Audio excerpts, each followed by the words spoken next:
All right. Welcome to the show, everybody. Welcome to the podcast. I appreciate you all tuning in to episode 985, coming up on the 1G of BD4. I appreciate it. Thanks for listening. Thanks for watching, tuning in. In this episode, we are going to discuss another, we're going to talk Yankees again, but once again, it won't be about a big acquisition because they haven't made any. But in fact, that's kind of what we're going to direct this episode at. As you know, I have my thoughts. I have my thoughts on the Yankees offseason. And to just put it all in short, with the resources that they have, the money that they have, the top prospects that they have, even some of the guys that are now on the roster on team control deals that are former prospects, and being that this is the off season and it is time, it's literally the time to improve your team, especially when your competition is doing that a lot. I felt like the Yankees should have done more than run it back. I am in agreement with probably 95% of the fan base in that they should have definitely done more. I think where I disagree with a large portion of those fans is that I think that two things can also be true at once. And I think the Yankees can have an underwhelming offseason while also having a very good freaking team heading into the season. I have been on this before. I've said it plenty of times. I do not think the Yankees have a roster issue. And Cashman recently spoke to the media. I think it was Chris Kirschner who asked him about the Yankees running it back. And Cashman, basically said that. And I'm gonna play the clip that we have right here of Cashman speaking about that because I want to elaborate a little bit more on it once we do play it. So let's start this episode off by playing that clip by Cashman in just a moment when we return from our first break. Stay with us. We'll talk about it.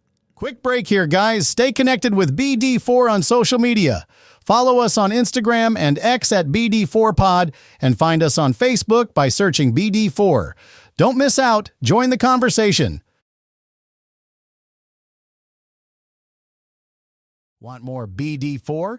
Subscribe to our YouTube channel and never miss an episode. Hit that like button, drop a comment, and share with your fellow fans.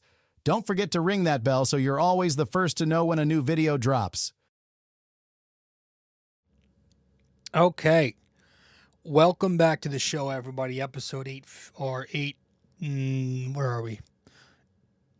Do I not know? I just said it. Now I got to check the screen. 985. Episode 985 of the podcast. Getting old. Let's play this Cashman clip because I found it interesting, and a lot of Yankees fans just found it maddening. So let's play it real quick, and then we'll give our thoughts. New York's opening day lineup could be almost... Jump the gun. That's not the clip. You know what? We don't have the clip. That's a clip from later on I want to discuss. Sorry. I'll read the quote because I thought I had the clip. I don't have it up. But, I think it was Chris Kirschner who asked Cashman about the Yankees running it back. And word for word, I'm going to read off exactly what Cashman said. He said, because Kirschner said, you're running it back, the same roster.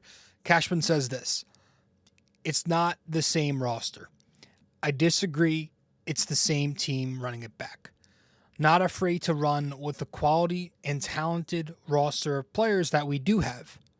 I think we've been consistent with that throughout the entire winter. I've been openly willing to challenge anybody that says we don't have a championship caliber roster and team. And he later goes on to say, one series, make or break, is not going to define what we think our capabilities are. We all understand it. Postseason baseball, you've got to bring your best baseball every series. And if you don't, you're going home. Doesn't mean that we aren't capable of great things. I got to say, man, that is exactly what I've been trying to press on social media all winter long. Basically, what he's saying is everything I've been saying, in that, like, just because you don't get the job done in October, it doesn't mean you don't have the team. Not getting eliminated in the postseason, first round, third round, it doesn't guarantee that you need to overhaul your roster. Doesn't mean you have to burn it all down every time you lose in the playoffs. In the past, has it meant that with the Yankees? You can make a case that it was the roster a lot of the time under Cashman. But if we're talking about last year's team, I don't think I looked at that postseason and went, the Yankees just don't have the roster, man. That was execution. And that's what he's saying there. If you don't play your best ball, that's on you. That's not always on the roster. To win in the postseason, you need the talent and you need a fit. The Yankees had both of that last year. Once you have the talent, once you've got the pieces that are built to play modern ball, the results are random. The rest of it's a coin flip once you build that. You're not going to sit here and tell me that the Yankees aren't a talented team, right? They won the most games in the American League last year, tied with Toronto. They had 6 guys put up a 125 OPS plus or better, 7 if you include Jose Caballero. They had 8 guys put up a 100 OPS plus last year, 10 if you include Caballero and Rosario. They had 4 All-Stars. They had 2 Silver Sluggers. They had 2 guys ranked top 15 in MVP. They had 2 guys top 15 in Rookie of the Year. Take that with a grain of salt. But, Warren and Dominguez were solid. They had 2 guys top 5 in Cy Young. Rodon was technically 6, but we're going to cheat here to push a narrative. You get the point, though. They are talented. This year, you have all those guys returning. Goldschmidt, it's on the fence, but it seems like they want him back. So all those guys that produced really well for you are all coming back. You have, MLB Network just put up their top 100 players in baseball list, and on that board you had 6 Yankees, which is second in baseball to the Dodgers. 2 pitchers, 4 position players. You're not going to tell me they don't have the talent. They have the fit. What do you need to win in today's game? At least offensively, you need power and on base. The last 5 postseasons, teams that out-homer their opponent, they have an .800 record, folks. That's nothing to scoff at. Let's read that again. If you hit more home runs than your opponent in the playoffs, you're going to win 80% of the time. That's a lot. It's as close to a guarantee as you could get without it being a guarantee. The Yankees had power. They had on base. They were first in home runs. They were third in on base. I'm supposed to believe, like Cashman said, I'm supposed to believe they suddenly don't have power and on base abilities because of a 5-game sample as opposed to a 162. It's execution. Once you get to that point, it's about execution. It's not about anything else. This is a roster that's built to win, but just because they didn't get it done, it doesn't mean it's not the right roster. It's not always the same case. People can say all the shit they want, but they say the Yankees only beat up on bad pitching. They only hit number 4s and number 5s. That they need this roster. They need a roster that can hit certain pitching. Like it's magic. That's being proven wrong more and more every year. It's so untrue. Last season against 500 teams, or against teams that were better than 500, the Yankees were top 5 in OPS. Last season against postseason contenders, the Yankees were top 5 in OPS. Last season against pitchers in top 20 in ERA, starting pitchers top 20 ERA, top 10 in OPS. Guess what?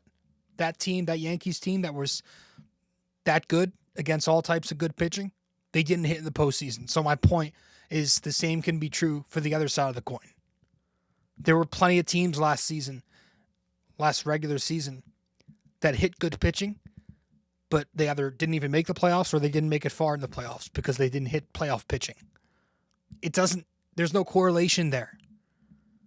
There were teams that were worse than the Yankees versus good pitching last regular season, but they made it further. Toronto. I have a chart here that says just that. If you take a look at this chart, on the left side, you got slugging percentage against top 20 ERA. And on the bottom, you've got expected weighted on base average. Just take a quick glance at that if you're watching the podcast. Pretty much says it all. There's no correlation. That doesn't mean you're going to have success. And I never understood people who thought that. It's just it's a fan thing. It's a fun thing. If they're bragging rights, whatever. It never made sense to me. So I think that's stupid. And I'm very glad that we now have the data to disprove all these stupid old, wives' tale narratives. I'm very glad now that we have the numbers to back it up and show people. Because the regular season is not about postseason success. The regular season is about staying healthy, and the regular season is about getting as far up in the standings as you can to gain an advantage. And that clip that I mentioned, that I almost played at the top of the show, is basically talking about that too. And I want to play it. It's from the guys on Baseball Today. Chris Rose and Trevor Plouffe talking about the Yankees running it back. New York's opening day lineup could be almost exactly the same as the one they trotted out there when they lost in Game 4 of the divisional round against the Toronto Blue Jays. But it sounds like that's okay. I feel really good with that. Obviously, it might not be what everyone wants to hear, but I really do love the group that we had. We all played well, and I'm excited to run it back with those guys, and I'm fully confident in the group. Do you agree with what he's saying? You got to like the team, especially the lineup, which for all intents and purposes was the number one offense in baseball. If you're going by, well, let's just look by OPS and runs. How about that? That sounds pretty good to start with. They're number one. What I'm looking at, what do Rodon and Cole look like? Because if you get those guys back, we're talking about they have to be the best team in the AL. If those guys come back and are who they were before the injuries, I don't think there's a question that they're the best team in the AL. Yeah, I'm okay with them running it back. I think this is... Yeah, Brian Cashman did come out and say, hey, listen, this is a championship roster. And I would agree with it. If you feel like you're a reliever short, that sounds like some serious first world baseball problems. Yeah. That's what it sounds like. And it's things that you can fix during the year. I think it's an excellent roster. Is it perfect? No, but it's damn good. Is it judge dependent? No, it's not judge dependent. It's judge heavy. Congratulations. You've got one of the greatest offensive players we've ever seen in the game's history. And you're building around him. You're hoping that Giancarlo Stanton plays more than 77 games. Ben Rice, I think he's been great. Is their third baseman not provide much offensively? Yeah. Are they short-handed at shortstop a little bit? Sure. Yeah, I mean, look, you're going to be hard-pressed to find a team that has just straight 1 through 9 guys that are offensive threats. It's just really tough to do that. I think Yankee fans that are complaining about the team heading into spring training, I think that's misdirected. It's a little spoiled, Chris, is what it is. No, it's a lot spoiled. I could understand it if you lost Cody Bellinger. Totally. Yeah. And I'm on board. You got him back.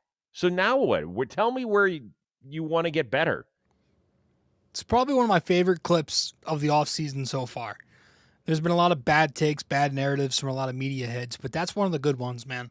I couldn't agree more. And that part at the end where they talk about Aaron Judge, where Rose brings up Judge and how it's Judge heavy, not Judge dependent. I love that because it's also one thing I've been pressing. People say the Yankees go where Judge goes. They've been saying that since 2017 when he came up. And they've added and added and added to where they have this great lineup outside of him. But that's only a narrative because he's that historic.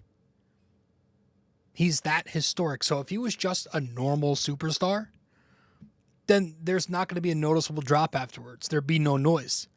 But because you've got all this depth, and then to lead the depth is the greatest right-handed bat maybe ever. Now it seems like, a drastic drop-off. It's going to be a lot louder after him. But it doesn't mean, it's just, that's a good thing. Like, in what freaking world is, again, 10 above average to great hitters plus 6 metrically elite hitters? In what world is that shallow? For as long as he's here, because he's so great, his impact will be that much of a chunk to the team's success. That's what you want. Saying that there's no help outside of Judge is like saying you'd rather him be lesser of a star. No. It's crazy. And then they talk about the bottom third of the order, right? McMahon, Volpe, Caballero, and Wells, I guess. Again, I will maintain when you're that deep, 1 to 7, 1 to 6, 1 to 7, it's fine to have a weak spot. This idea that they're too weak at the bottom to find postseason success, motherfucker, we are nitpicking at that point. We are overanalyzing. We're splitting hairs. Like, name me every single lineup in baseball that doesn't have a couple of weak spots. You could probably name 29 out of the 30, right? And we all know that 30th team. Okay? So many teams have weak spots. Who's to say McMahon can't be an average bat either? We've seen him do it before. People who say, Wells can't be an above average bat. Why? He wasn't too far off. He had 95 OPS plus last year. He can't get to a 105, 110 OPS plus level. Gets on base a little more. People weren't high on Ben Rice after 2024 when he, pissed the bed. What happened there? He became one of your better hitters.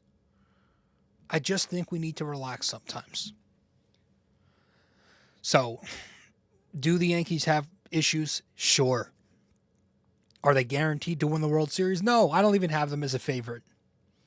But do I think they're capable? Do I think the ceiling is there? Freaking yes, of course. Because they have that roster. That's what it comes down to, man. What's in the Yankees' control is building a roster that has what it takes. Does it have the talent? And do they do the things that you need postseason teams to do? And I think they're 2 out of 2 there. Just because you don't always execute, it doesn't mean it's a personnel issue. I think Yankees fans struggle separating that. And that's where I differ from a lot of you. So I do appreciate everybody tuning in. Whether you agree with me here or not, I very much appreciate people listening or watching wherever it is you're consuming this episode of the podcast. But that's all. Those are my thoughts on the Yankees, on their offseason. And let me know what you think. Do you agree with Cashman? Do you agree with Chris Rose and Trevor Plouffe? Do you agree with me? If not, I would love to hear your response. But appreciate you all for tuning in. We're going to wrap this one up here. Quick little episode, just talking about some of those comments that's been floating around. See you soon. We'll see what happens the rest of the way. Later. Hey guys, thank you for listening to BD4. Be sure to follow us on social media, subscribe to us on YouTube, and give us a 5-star rating on Apple Podcasts. We'll see you next time.